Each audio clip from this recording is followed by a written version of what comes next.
യേശുവിൽ പ്രിയപ്പെട്ടവരെ, വൈദികരുടെ മധ്യസ്ഥനായ വിശുദ്ധ ജോൺ മരിയ വിയാനിയുടെ തിരുനാൾ ഇന്ന് ആചരിക്കുന്നു. പരീക്ഷകളിലെല്ലാം അദ്ദേഹം പരാജയപ്പെട്ടെങ്കിലും തീക്ഷ്ണതയോടും ഭക്തിയോടും കൂടി ജപമാല ചൊല്ലുന്നു എന്ന ഒറ്റ കാരണത്താൽ സഭാധികാരികൾ അദ്ദേഹത്തെ വൈദിക പദവിയിലേക്ക് ഉയർത്തി. ഏതാനും നാളുകൾക്കുള്ളിൽ അദ്ദേഹം ആർസിലെ വികാരിയായി നിയമിതനായി. അവിടുത്തെ ജനങ്ങൾക്ക് മതപരമായ കാര്യങ്ങൾ യാതൊരു താല്പര്യമില്ലായിരുന്നു. ആത്മീയത ഉറങ്ങിക്കിടക്കുകയായിരുന്നു. പള്ളികളിലെ ആളുകളുടെ എണ്ണം ഒത്തിരി കുറവായിരുന്നു. ഇന്നത്തെ വചനത്തിൽ സൂചിപ്പിക്കുന്നത് പോലെ ജനങ്ങളോട് ഈശോയ്ക്ക് അനുകമ്പ തോന്നിയതുപോലെ ആർസിലെ വികാരിയായ ജോണിന് അവരോട് അനുകമ്പ തോന്നി.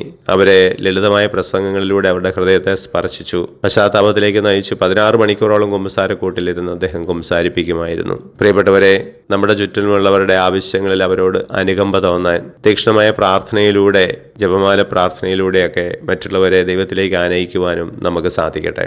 ഈശോയെ, ഞങ്ങളെ അനുഗ്രഹിക്കണമേ, ഇപ്പോഴും എപ്പോഴും എന്നേക്കും. ആമേൻ. വിശുദ്ധ ജോൺ മരിയ വിയാനി, ഞങ്ങൾക്ക് വേണ്ടി അപേക്ഷിക്കണമേ.